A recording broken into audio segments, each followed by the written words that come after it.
Dadperfectrevenge. He's just being dramatic for attention. Those were the exact words my daughter-in-law Diana said about me lying in a hospital bed with 3 broken ribs and a concussion. She was choosing a spa weekend over helping her injured father-in-law. I just smiled, hired a private investigator, and started collecting evidence. What she didn't know was that I'd already discovered the $47,000 she'd stolen from my accounts. A few weeks later, when the police knocked on her door with handcuffs, her shock was absolutely priceless. My name is Carl Fisher. I'm 58 years old, and I live in Phoenix, Arizona. Spent 35 years building a chain of auto repair shops from nothing. Sold them 2 years ago for $2.1 million. Now I restore classic cars in my garage and thought I was enjoying a well-deserved retirement. Turns out I was just funding someone else's luxury lifestyle while getting played like a fool. My son Victor wasn't always the man he became. I remember when he was 10, helping me change oil in the garage every Saturday morning, asking a million questions about every bolt and gasket. His small hands would carefully hand me the right wrench, eyes wide with curiosity about how engines breathed and why oil mattered. He was hard-working, eager to learn the business, talked about taking over the shops someday. That changed when he met Diana 3 years ago. Don't misunderstand me. She's attractive in that polished way some women perfect. Perfectly styled blonde hair that never seemed to move, designer clothes with tags I didn't recognize, smile that could sell snow to someone living in Death Valley. But underneath that magazine cover surface, there was something calculating, cold, like she was always doing math in her head. I noticed it the first time Victor brought her to Sunday dinner at my modest apartment. The way her blue eyes swept over my furniture, taking inventory. The slight downturn of her lips when she realized I'd downsized from the 4-bedroom house after selling the business. Every conversation somehow circled back to money. My investments, my retirement plans, how much the business had sold for. Victor just sat there grinning like he'd won the lottery, completely blind to what was happening. Victor works as a sales manager at Desert Auto Group, makes about $4,200 a month before taxes, decent salary for Phoenix. But Diana came from nothing and wanted everything fast. She'd grown up in a trailer park in Tucson, dropped out of community college, worked as a real estate assistant before she met my son. Now she saw her ticket to the good life sitting right across from her at my dinner table. Within 6 months of their marriage, they started the campaign. Subtle at first. Their apartment was too small for starting a family. Wouldn't it be wonderful to have a real house with a garage where I could work on my classic car projects? They'd found this perfect place in North Scottsdale, 3 bedrooms, 2-car garage tile roof. Only $680,000, just needed help with the down payment. I made my first mistake right there. Wrote a check for $200,000 without blinking. Told myself I was helping my son get established, giving him opportunities I never had starting out. The look on Diana's face when I signed that check should have warned me. Not gratitude, satisfaction, like she'd just closed a deal. That wasn't enough, apparently. 6 months after they moved into their new house, Victor called me on a Wednesday evening. I was in my garage working on a 1967 Mustang, grease under my fingernails, completely content. His voice sounded strained, apologetic. "Dad, we're struggling with the mortgage payments, unexpected expenses. You know, the water heater died, property taxes are higher than we thought. Could you maybe help out temporarily, just until we get established?" I started sending them $6,000 every month. Temporarily turned into 2 years. 24 months of automatic transfers, $144,000 total. Diana quit her real estate job after the 3rd payment arrived. Why work when father-in-law covered everything? She joined some expensive yoga studio in Kierland, started getting weekly spa treatments, filled their house with furniture that cost more than most people's cars. Victor said nothing about any of it. Just accepted each monthly payment like he'd inherited it from some rich uncle who owed him money. My grandson, Alan, 16 now, but only 14 when this started, was the only one who still seemed to care about me as a person instead of a walking ATM. He'd come over on weekends to help with the Mustang restoration, asking real questions about compression ratios and timing chains, reminding me of his father at that age. Through Alan, I heard about the expensive vacations Diana planned, weekend trips to San Diego, a week in Las Vegas, shopping sprees in Scottsdale, where she'd buy 3 purses in one afternoon. The new BMW 3 Series I'd indirectly paid for silver with black leather seats that she'd special ordered. Designer handbags that cost more than I used to make in a week when I started my first shop. But they were family, right? Family helps each other. That's what I told myself every first of the month when I logged into my banking app and sent another $6,000 to Victor's account. Even when it started feeling less like helping and more like being used, the accident happened on a Tuesday afternoon in March. Phoenix sun was blazing overhead, temperature already hitting 85 degrees, even though it was only 2 p.m. I was driving my pickup truck to O'Reilly Auto Parts, thinking about the carburetor rebuild waiting in my garage. Had the Mustang's engine torn down to bare metal, every part cataloged and cleaned. This was supposed to be the fun part of retirement. I was stopped at the intersection of Camelback and 40th Street, waiting for the light to turn green, music playing softly on the radio, some old Johnny Cash song. The light changed. I checked both ways like my father taught me 40 years ago, then pulled into the intersection. That's when I saw the other truck coming from my right, a beat-up Chevy Silverado with primer spots on the hood, moving way too fast for a red light. The drunk driver hit me at 45 miles per hour, T-boning my truck right into the driver's side door.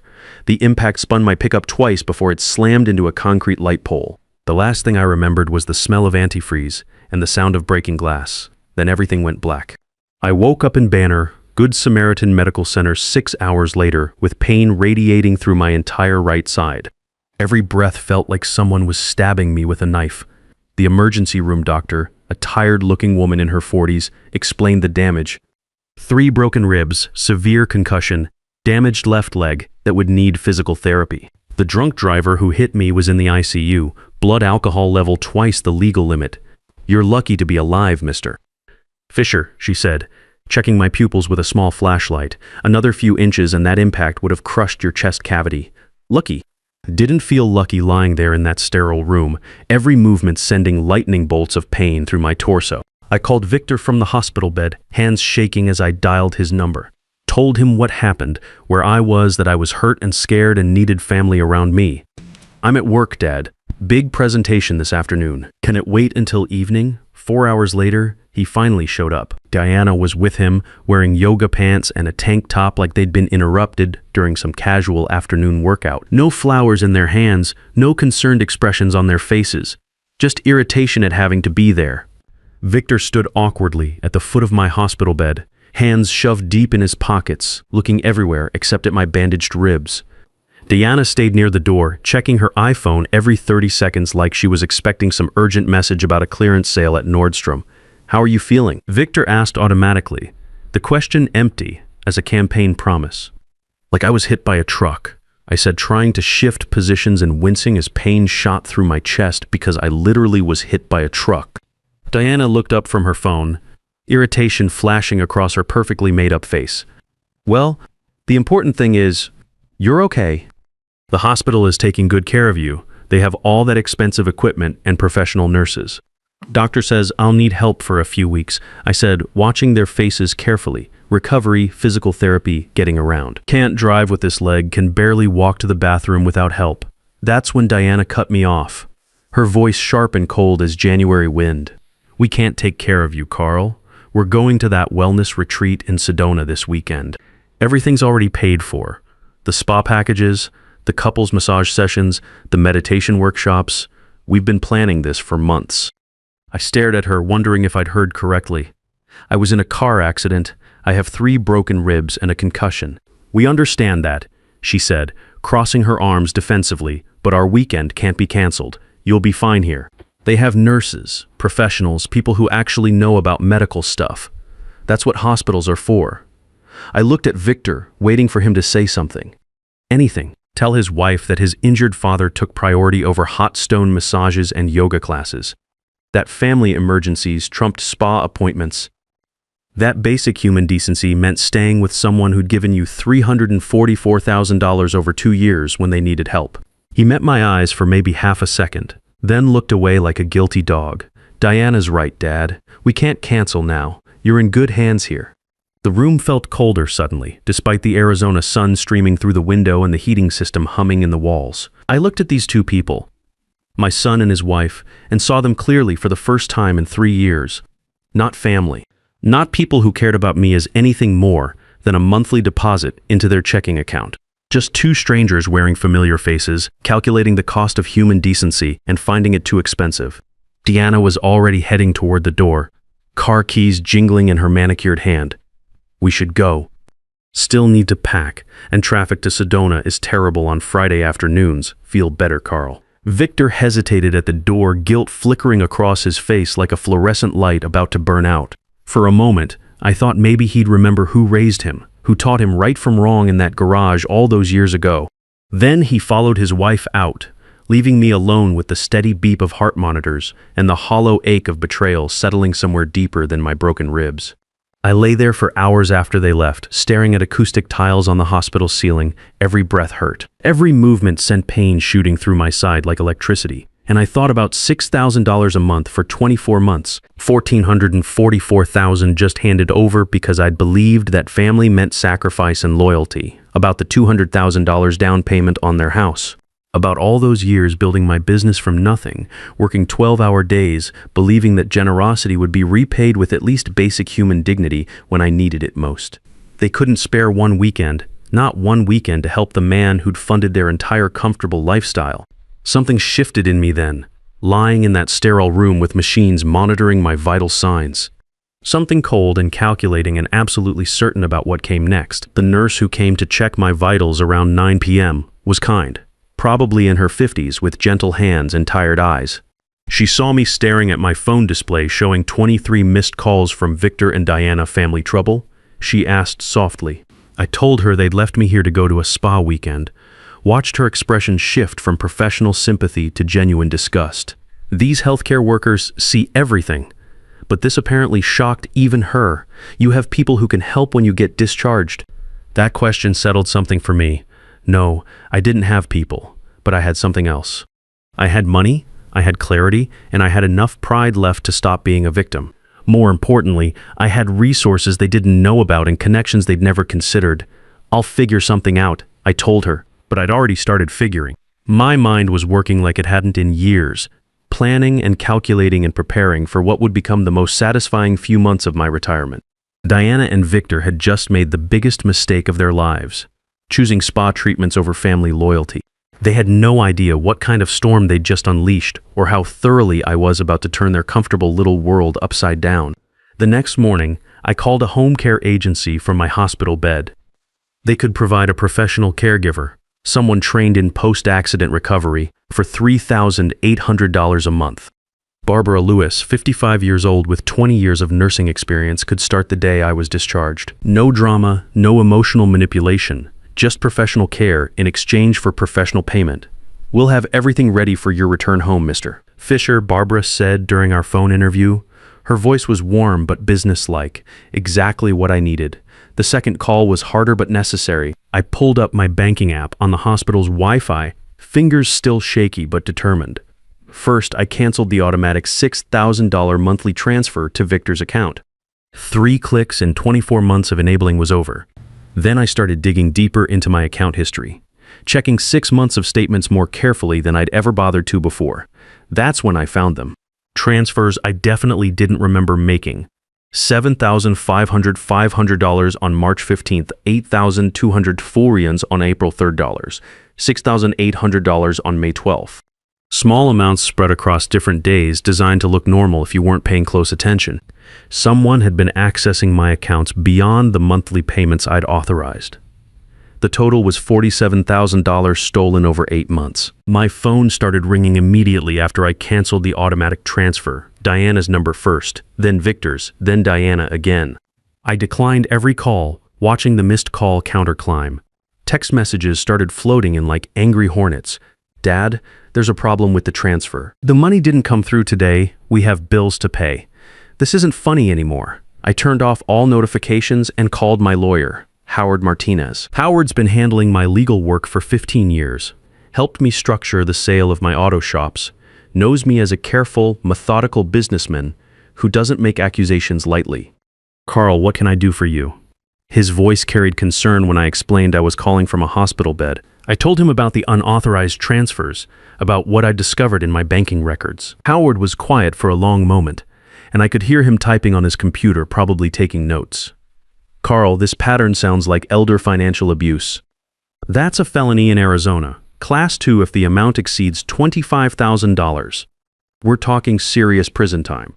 Are you certain about these amounts? I'm looking at the bank statements right now. $47,000 over 8 months, all unauthorized. We need to document everything carefully and involve law enforcement. I know someone in the Phoenix Police Financial Crimes Unit. Detective Glenn Rodriguez specializes in these cases. Can you meet with us once you're discharged? 2 days later, I was sitting in Howard's downtown office, still moving carefully but determined to see this through. Barbara had driven me there in her sedan, helping me navigate with my walking cane. The office building's elevator carried us to the 12th floor, where Howard's corner office overlooked the Phoenix skyline. Detective Glenn Rodriguez was already there waiting, a stocky man in his mid-40s with graying hair and intelligent eyes. He'd brought a laptop and a thick folder of documents. Howard had sent him my banking records in advance. "Mr. Fisher, I've been investigating financial elder abuse for 8 years," Rodriguez said, studying the printouts spread across Howard's conference table. "This pattern is textbook. Gradual escalation, careful timing to avoid detection, unauthorized access during a medical crisis. Are you willing to pursue criminal charges? What would that involve?" Rodriguez leaned forward, his expression serious. "We'd need to build a solid evidence case. Bank cooperation, digital forensics on your computer and accounts, possibly a controlled operation to catch them in the act. It's not quick, and it's not simple. But if someone's systematically stealing from you, they're probably doing it to other elderly victims too." I thought about Diana's cold voice in that hospital room, choosing spa treatments over basic human decency. About Victor's weakness, his inability to stand up for his own father. About $47,000 taken from accounts I'd worked 35 years to build. Let's do it. Rodriguez smiled grimly. "Good. First thing we do is get your bank to preserve all digital records and start tracing these unauthorized transactions. Then we set up monitoring on your accounts to catch any future attempts." Over the next week, while Barbara helped me recover in my apartment, Rodriguez worked with my bank's fraud department. The investigation revealed something that shouldn't have surprised me but still hit like a punch to the gut. All the unauthorized transfers traced back to the same IP address, the same computer. Diana had somehow gotten access to my online banking credentials, probably during one of their visits to my place. But Rodriguez wanted more than just digital evidence. "We need to catch her in the act," Rodriguez said during our second meeting. "Digital evidence is good, but juries love to see actual criminal behavior on camera. Are you willing to let us set up surveillance in your home?" I thought about Diana's calculating eyes, the way she dismissed my injuries like an inconvenience. Absolutely. The surveillance team came the following Tuesday, installing tiny cameras in my living room and home office. Everything legal, all with proper warrants and court orders. Rodriguez's plan was elegant in its simplicity. We'd let Diana know I was confused about missing money and important documents, see if she'd come to cover her tracks or steal more. Alan unknowingly became part of the operation when he visited that weekend. While we worked on the Mustang's transmission in my garage, I mentioned casually that I couldn't find some financial paperwork, that I was worried about my memory since the accident. "Maybe you could ask your mom if she's seen anything when she was here helping after my fall last month," I said, knowing full well Diana had never helped with anything. Alan nodded, completely innocent. "Sure, Grandpa. Mom's been really stressed about money lately anyway. She might remember." The bait worked perfectly. 3 days later, Diana showed up at my apartment while Barbara was out grocery shopping. I pretended to be napping in my bedroom while hidden cameras recorded everything happening in my living room and office. Diana went straight to my home office like she owned the place. She opened my filing cabinet with a key she absolutely shouldn't have had, photographing financial documents with her iPhone. Then she turned on my computer, and I watched later as she accessed my online banking, checking account balances and recent activity. But the real evidence came when she opened my desk drawer and pulled out a checkbook, made out a check to D. Coleman Home Care Services for $5,000, forging my signature with practiced ease. This wasn't her first time. The handwriting analysis later showed she'd probably done this at least 6 times before. Rodriguez arrested Diana the following Tuesday morning at 7:30 a.m., right in front of their North Scottsdale house. I wasn't there to see it, but Alan called me 2 hours later, voice shaking with confusion. "Grandpa, something crazy happened. Police came and arrested Mom. They had handcuffs and everything. Dad's freaking out." Victor called me 30 minutes after Alan, his voice a mixture of confusion, anger, and something that might have been fear. "Dad, what the hell is going on?" Police arrested Diana. They're saying financial elder abuse, fraud, forgery. This has to be some kind of mistake. No mistake, Victor. She's been stealing from me for months. $47,000 in unauthorized transfers, plus forged checks. It's all documented. Silence on the line that lasted so long I thought the call had dropped. Then, that's impossible. Diana wouldn't. Victor, I have video of her in my office yesterday, writing herself a check for $5,000 and forging my signature. The bank has records of every unauthorized transfer. Your wife is a thief. The next few weeks were the most satisfying of my retirement. Diana's lawyer tried every angle they could think of. She'd had permission for all transfers. She was confused about the amounts. She was just trying to help manage my finances. But the evidence was overwhelming. Security cameras showing her breaking into my home office. Bank records proving unauthorized access. Digital forensics from my computer showing her login activity. Forged checks with her fingerprints. The preliminary hearing was held in a downtown Phoenix courthouse, a sterile room with fluorescent lights and worn carpet. Diana sat at the defendant's table in an orange jumpsuit. Her perfectly styled hair now pulled back in a simple ponytail. No more designer clothes, no more manicured nails, just the reality of facing 5 years in state prison for elder financial abuse. Victor came to see me during the court proceedings, looking like he'd aged 10 years in a month. He sat in my living room with his head in his hands, shoulders shaking. I didn't know about the money, Dad. I swear on Mom's grave I didn't know Diana was stealing from you. But you knew about choosing a spa weekend over helping your injured father. He looked up, tears streaming down his face. Yes, and I'll regret that for the rest of my life. I should have stood up to her, should have protected you. Diana's going to prison, Victor. 30 months minimum for elder financial abuse, another 18 for fraud and forgery. The judge wants to send a message about protecting seniors from family predators. I'm divorcing her, he said quietly. Filed papers yesterday. I want full custody of Alan. He shouldn't have to pay for his mother's crimes. The final sentencing hearing was 6 months later. Deanna received 30 months in state prison and was ordered to pay $73,000 in restitution, covering the stolen money, plus legal costs and punitive damages. Her accomplice, some boyfriend who'd helped forge documents, got 18 months probation. Victor testified against her, which helped his divorce case tremendously. He got full custody of Alan and kept the house, though he had to take out a new mortgage to pay me back the $200,000 down payment. I want to earn things myself from now on, Dad. No more handouts. Good, I said. That's how it should be. These days, Victor comes by every Sunday with Alan. We work on the Mustang together, and Victor's remembering skills he learned as a kid. The engine purrs like a satisfied cat now.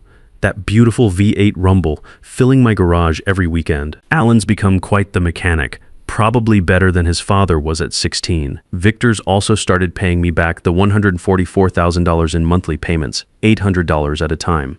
It'll take him years, but he insists on it. I need to make this right, he says. Diana's in Perryville Women's Prison, learning that actions have consequences. The wealthy lifestyle evaporated the moment those handcuffs clicked. The house she'd filled with expensive furniture, Victor sold most of it to pay legal bills. The BMW repossessed when she couldn't make payments from a prison cell. Detective Rodriguez told me my case helped them arrest 4 other people running similar scams on elderly victims. The legal precedent made elder financial abuse prosecutions easier statewide. But the best part? Last Sunday, Alan looked up from the carburetor we were rebuilding and said, "Grandpa, I'm proud of you for fighting back. Dad should have protected you, but you protected yourself." Sometimes the best lesson you can teach your family is that respect can't be bought, and you won't be taken advantage of no matter who's doing the taking. Deanna learned that lesson in handcuffs. Victor's learning it by paying me back honestly, and me? I'm just enjoying my retirement, surrounded by people who actually value me for more than my bank account. The Mustang runs perfectly now. So does my life. Family isn't defined by blood, but by who shows up when you're broken. And sometimes protecting yourself from toxic family members is the most loving thing you can do, for them and for yourself. I spent 35 years building wealth, thinking it would buy me love and respect. Turns out, the moment I stopped giving handouts was the moment I started getting genuine relationships back.